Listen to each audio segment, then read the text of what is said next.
The nation held its breath. Just moments into a confidential strategy session at Sandringham, King Charles III collapsed without warning.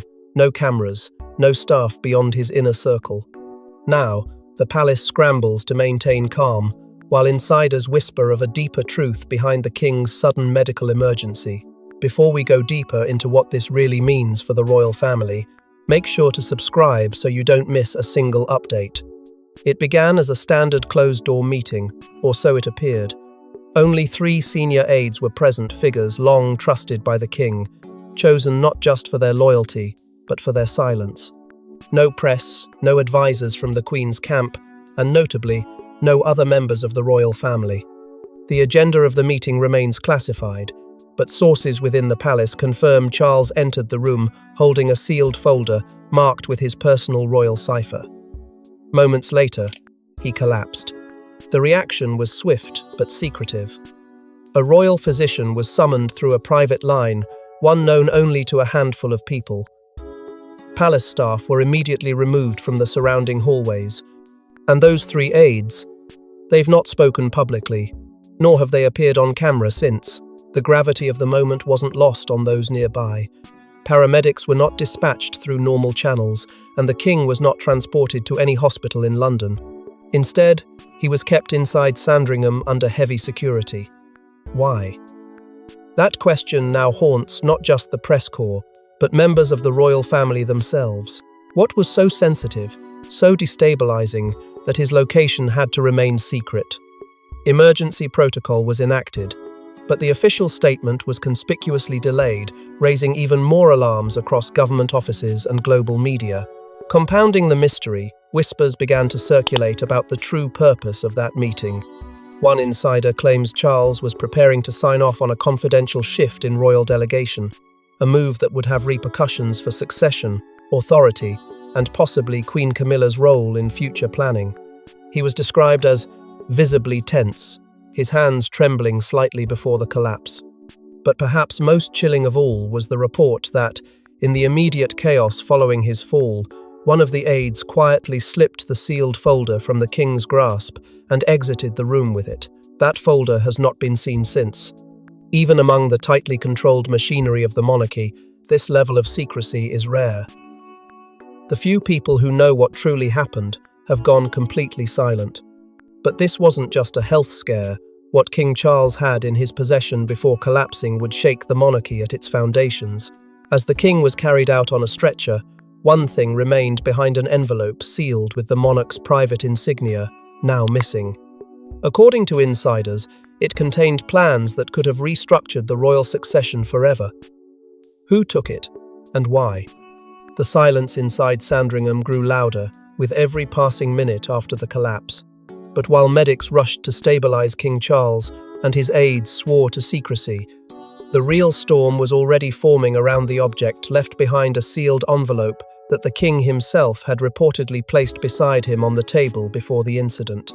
Marked with the monarch's insignia and bearing a red wax seal, it was not logged, not copied, and had no accompanying witness signatures. That envelope, according to high-level whispers, held more than just private reflections. It contained proposed amendments that would have shifted the balance of power inside the monarchy, perhaps irrevocably. What makes its disappearance even more disturbing is how swiftly and quietly it happened. One senior aide, whose name remains redacted from all official logs, was seen exiting the room just moments after the collapse. Not with a medical team, not with a report, but with something tucked under their arm. The envelope has not been seen since, and yet, those closest to the investigation remain adamant that its contents could have sparked a constitutional firestorm. Rumors say Charles was preparing to revisit the line of succession itself, potentially bypassing long-accepted protocols and elevating a future structure centered around William and Catherine. Titles, roles, and even financial entitlements were all on the table for reassessment. This wasn't a sudden decision. In the weeks leading up to the event, Charles held a string of isolated private meetings, one with William that reportedly ended in emotional silence, and another with Princess Anne that insiders described as intensely personal. The purpose of these meetings was never disclosed, but now many believe they were consultations regarding the very document that vanished. What's even more telling is who wasn't involved. Queen Camila. Despite her increasing public presence, she was explicitly barred from that final meeting. Sources claim she was not only unaware of the contents of the envelope, but had tried repeatedly to access related documents and was denied. That exclusion speaks volumes and may have been intentional, adding to the air of subterfuge. Surveillance footage from the corridor leading to the king's private room has been erased. Not lost, not corrupted, wiped. Technicians flagged the deletion as a deliberate override, executed using credentials only 5 people in the palace possess. The implication is clear: this was no accident. Someone didn't just take the document. They erased the path behind them. And now, even those closest to the inner circle are watching their backs. And while the sealed documents vanished, another figure began making quiet moves inside the palace, a woman long underestimated by the inner circle. As the king clings to stability, one figure has remained unshaken: Catherine, Princess of Wales. But behind her silence lies a calculated resolve. She's seen this power game before, and this time, she may not stay on the sidelines. In the hushed corridors of royal power, silence is rarely passive, it's often strategic, and Catherine's silence in the days following King Charles's collapse has become deafening. While headlines obsess over medical bulletins and vanished documents, Catherine has neither spoken nor appeared in public. But behind closed doors, her presence is being felt in ways that are sending shockwaves through the palace.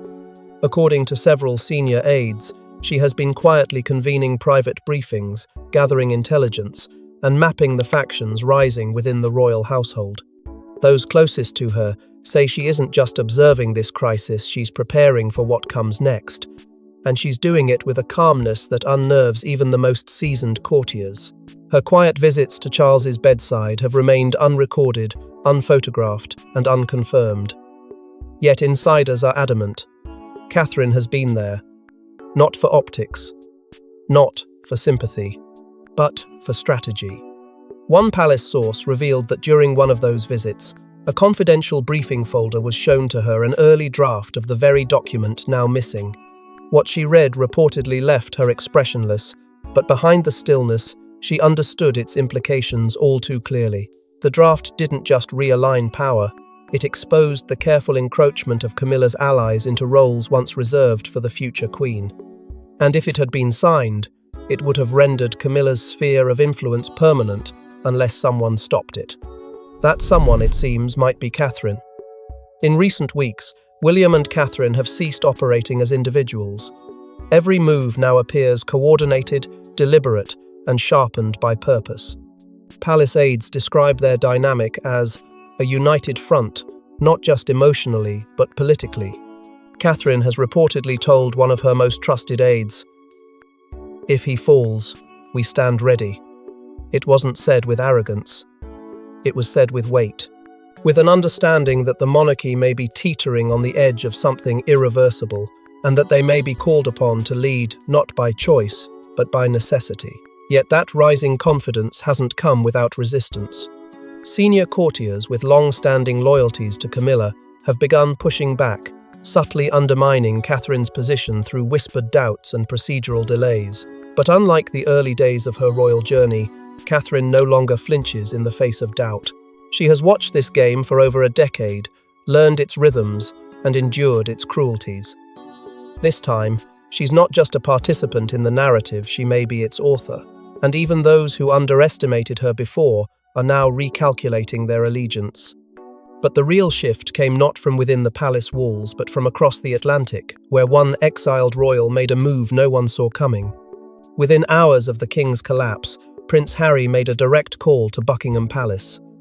Was it a son reaching out to his ailing father, or a strategic move to re-enter the royal power arena at its weakest moment? The call came quietly, but it didn't go unnoticed. While the British public was still processing the shock of King Charles's medical emergency, Harry was already moving. He contacted a high-ranking palace official directly, not through staff, not through intermediaries, but with a personal request for a secure line. The palace, still in emergency response mode, had little choice but to comply. The call lasted 7 minutes. No transcript was released. No official statement followed. But whispers inside the palace say it wasn't a conversation, it was a confrontation. What makes this more unsettling is that Meghan was reportedly unaware the call was even made. Sources close to the Sussex household confirm she wasn't present during the conversation, leading to speculation that this move was Harry's alone. A crack in the united front? Or a deliberate separation to soften his re-entry? Either way, it was calculated. The question hanging over everyone's head is simple. Was this a plea for forgiveness or a grab for leverage?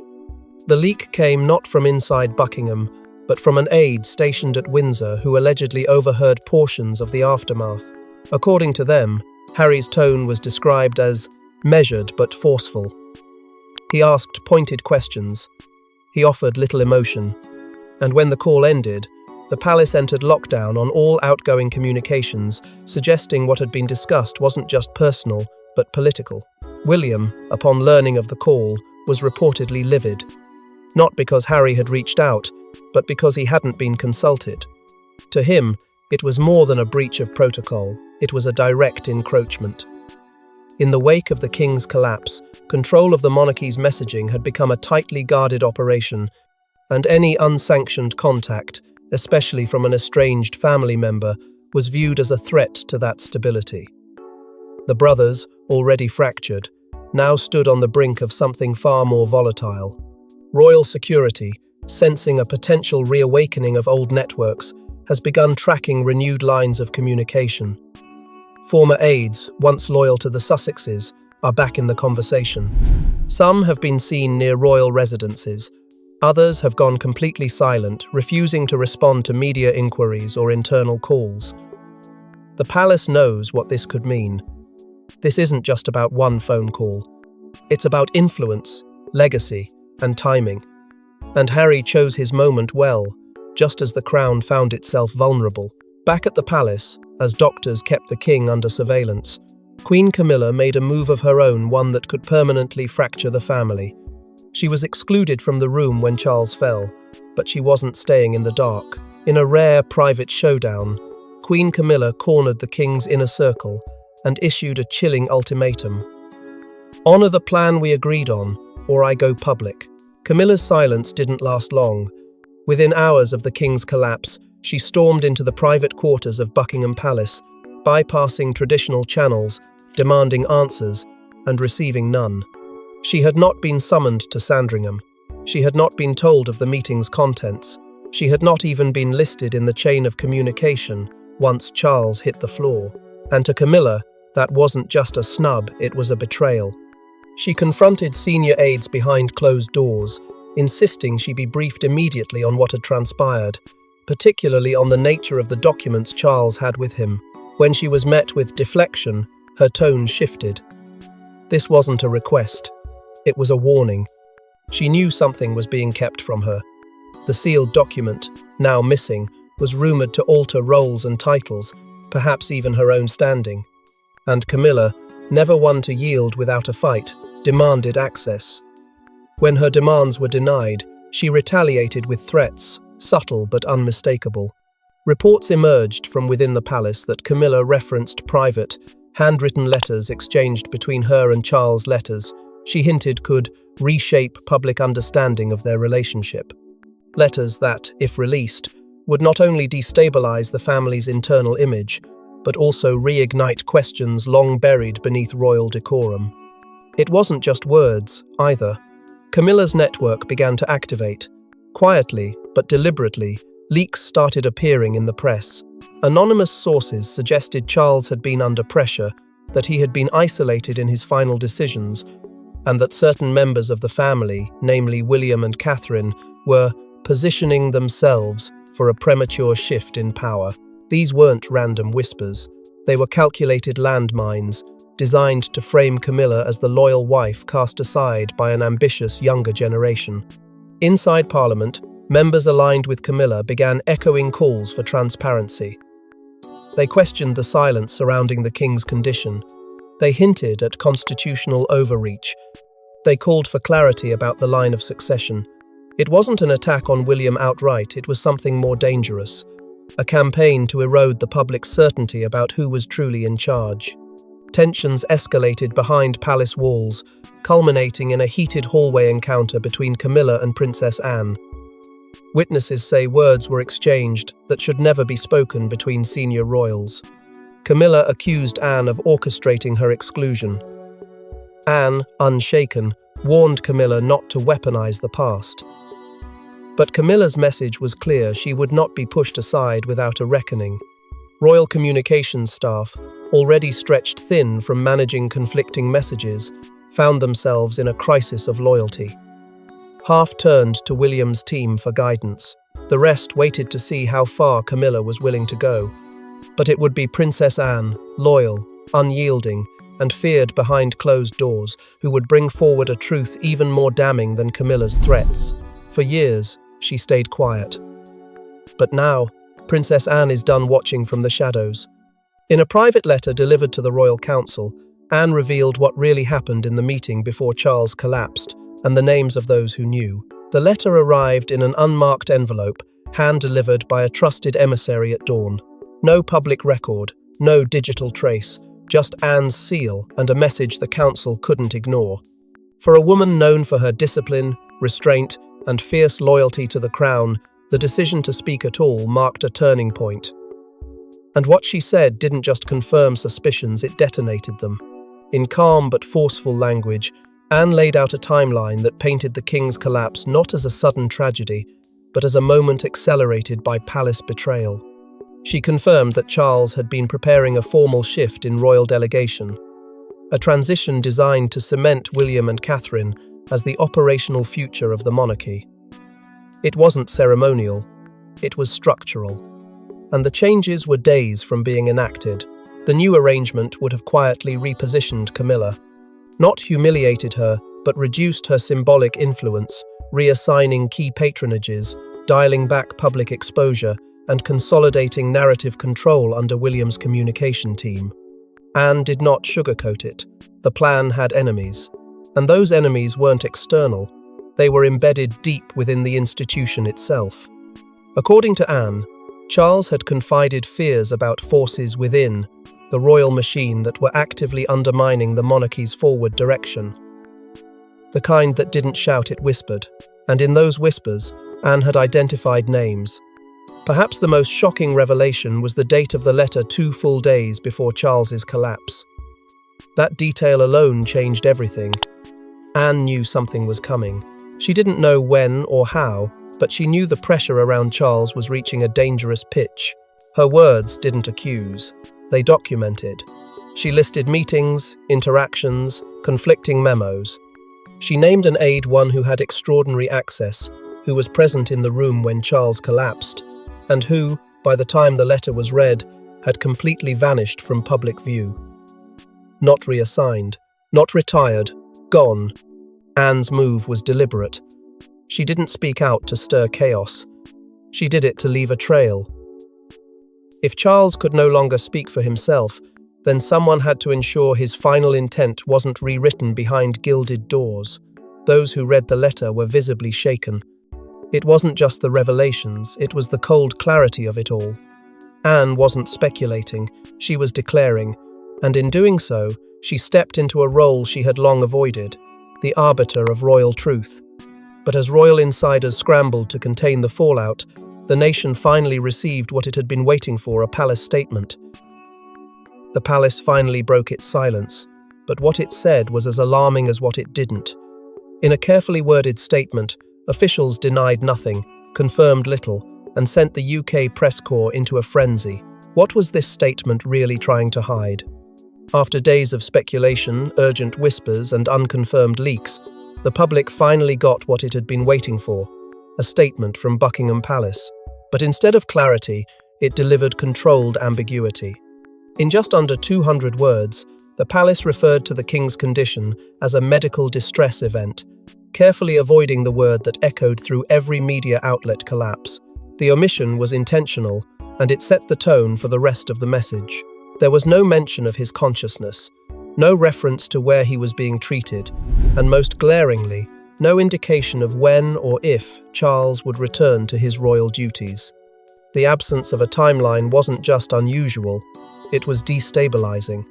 It invited speculation, fueled conspiracy, and confirmed what many feared. Something far deeper was unraveling.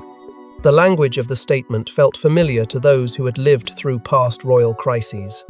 Analysts and linguists were quick to point out its eerie similarity to the phrasing used in the hours following Princess Diana's fatal car crash, a mix of formality, vagueness, and strategic distancing. This wasn't a statement crafted to reassure. It was a firewall, erected to contain a narrative threatening to spiral out of control. Inside the palace, senior officials used terms like protocol recalibration and internal review, corporate-style jargon that raised more eyebrows than it soothed nerves. What protocols were being recalibrated? Why now? And who was reviewing what? But perhaps the most unsettling element wasn't in the words, but in the visuals that accompanied them. During the televised segment, the royal standard, the flag flown when the monarch is in residence, was briefly shown at half-mast. It was corrected within minutes, but not before the BBC broadcast it live, sparking a national wave of confusion and fear. The palace issued no clarification. They hoped silence would bury the image, but the public had already seen too much. Behind the scenes, the internal power struggle was visible through absence. Key aides who had previously appeared in major announcements were nowhere to be seen, their roles unmentioned, their whereabouts unconfirmed. It was as if the inner circle had been split, some silenced, others displaced. The briefing was delivered by a mid-tier official, not a senior royal. That alone spoke volumes. It was a statement dressed as stability, delivered in the shadow of disarray. The press tore into every syllable, every pause, every unsaid word. The public, meanwhile, grew increasingly restless. Was the king truly recovering? Who was steering the monarchy during this silence? And why did the statement feel less like truth and more like a carefully constructed delay? And while the world debated the statement, Charles remained behind closed doors where a single conversation would determine the fate of the monarchy. As doctors assessed Charles's condition, William faced a choice no son wants to make. Take command before the nation fractures, or risk letting it all fall apart. But stepping into his father's shoes wouldn't just change the monarchy, it would cost him everything. The midnight air outside Clarence House was still, but inside, the temperature had shifted. An emergency meeting of the Royal Council had been summoned under strict confidentiality. William, usually calm under pressure, entered the chamber not as a son, but as a prince on the edge of power, grappling with a reality he had feared since childhood. The doctors were clear. If Charles did not regain consciousness within 48 hours, a temporary regency would need to be considered. The decision couldn't be delayed. The Crown demanded continuity. And William was now at the center of a conversation no heir ever wants to overhear. What happens when the monarch cannot speak for himself? Catherine sat quietly beside him, offering no words, only presence. When the council requested a private word with William, she rose, touched his hand, and said just one sentence, "You already know what you have to do." That confirmation wasn't political, it was personal. She had witnessed the toll leadership would take on him, but she also knew this moment wasn't about preference, it was about duty. For the first time, William had to ask himself not if he was ready, but if he could afford not to be. He was told in clear terms, "If your father cannot address the nation in 2 days, you must." That was the line. Cross it, and the monarchy enters a new phase. Hesitate, and the institution risks collapse. William returned home and, according to those closest to him, collapsed into a private moment of grief beside his children's sleeping rooms. He had once watched his mother disappear in the same void of silence now surrounding his father. The ghosts of that trauma lingered in his eyes, flashing through years of unresolved pain and inherited responsibility. But the time for reflection passed quickly. Hours later, in a sealed chamber of the Royal Archive, William met Princess Anne. In her usual unflinching manner, she presented him with a document, a draft of temporary delegation. Charles had signed it just weeks earlier. All that remained was William's countersignature. After a long pause, William picked up the pen. The silence was thunderous. Anne stood as witness, and with the stroke of ink, history began to shift. William wasn't crowned, but he was no longer just the Prince of Wales. Behind closed doors, preparations for a national announcement began. A statement was drafted. A time was set. But just before the dawn announcement was prepared, everything changed again. Charles stirred, opened his eyes, and whispered something that stunned the room.